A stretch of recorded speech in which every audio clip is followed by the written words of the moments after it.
Hi hello welcome back to Swarin in Sweden. ಇವತ್ತು mushroom Manchurian ಮಾಡತ್ತೀನಿ. ಅದಕ್ಕೆ ಬಿಸಿನೀರ್ನಾಗ ಒಂದು 30 ಸೆಕೆಂಡ್ಸ್ ಬಾಯ್ಲ್ ಮಾಡಿ ಕೋಲ್ಡ್ ವಾಟರ್ನಾಗ ಹಾಕೋಬೇಕು. ಅದಾದಮೇಲೆ ಆನಿಯನ್ ಮತ್ತು ಕ್ಯಾಪ್ಸಿಕಮ್ ದಪ್ಪ ಕಟ್ ಮಾಡಿ ಇಟ್ಕೊಂಡಿದ್ದೀನಿ. ಇದು ಸ್ವಲ್ಪ ದಪ್ಪ ಕಟ್ ಮಾಡ್ಕೊಂಡ್ಮೇಲೆ ಜಿಂಜರ್ ಮತ್ತು ಗಾರ್ಲಿಕ್ ಎರಡು ಸಣ್ಣ ಕಟ್ ಮಾಡ್ಕೊಬೇಕು.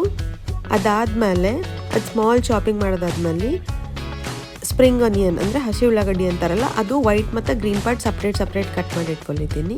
ಲೋ ಫ್ಲೇಮ್ ಮೇಲೆ ಆಯಿಲ್ ಬಿಸಿ ಮಾಡಕ್ಕೆ ಇಟ್ಕೊಂಡು ಇನ್ನೊಂದು ಬೌಲ್ನಾಗ 2 ಸ್ಪೂನ್ ಮೈದಾ ಹಿಟ್ಟು, 2 ಸ್ಪೂನ್ಸ್ ಕಾರ್ನ್ಫ್ಲವರು, 1/4 ಸ್ಪೂನ್ ಪೆಪ್ಪರ್ ಹಾಕಿ ಅವು ಮಶ್ರೂಮ್ಸ್ ಎಲ್ಲ ಇದ್ರೊಳಗೆ ಹಾಕಿ ಟಾಸ್ ಮಾಡಬೇಕು. ಒಂದು ಸತಿ ಟಾಸ್ ಮಾಡಿದ್ಮೇಲೆ ಎಲ್ಲ ಪೌಡರ್ ಕೋಟ್ ಆದಮೇಲೆ ಜರಡಿ ಇಟ್ಕೊಂಡು ಅದನ್ನು ಜಾಡಿಸ್ಬೇಕು. ಸೊ ದಟ್ ಎಕ್ಸ್ಟ್ರಾ ಪೌಡರ್ ಹೋಗ್ತದೆ.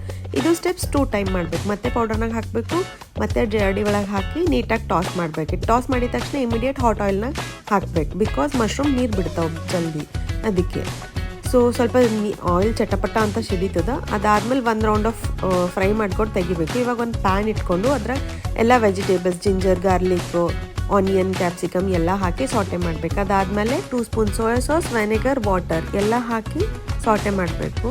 ಅದಾದಮೇಲೆ ಸಾಲ್ಟ್ ಹಾಕಿ ಕನ್ಸಿಸ್ಟೆನ್ಸಿ ಚೆಕ್ ಮಾಡಬೇಕು. ಕನ್ಸಿಸ್ಟೆನ್ಸಿ ಲಿಕ್ವಿಡ್ ಆಗಿರ್ತದೆ. ಸೊ ಇವಾಗ ಸ್ಲರಿ ಹಾಕಬೇಕಂದ್ರೆ ಅದೇ ಕಾರ್ನ್ಫ್ಲೋರು ಮತ್ತು ವಾಟರ್ ಹಾಕಿ ನೀಟಾಗಿ ಒಂದು ಬಾಯ್ಲ್ ಬರೋವರೆಗೂ ಬಿಡಬೇಕು. ಸೊ ಥಿಕ್ ಆಗ್ತದೆ.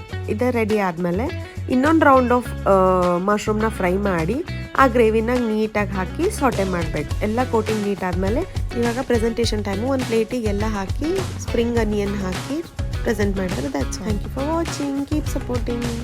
ಟೇಸ್ಟಿಂಗ್ ಟೈಮ್ ನನ್ನ ಹಸ್ಬೆಂಡ್ ಏನು ಹೇಳ್ತಾರೆ ನೋಡೋಣ. Like, share, comment and subscribe to Swarin in Sweden.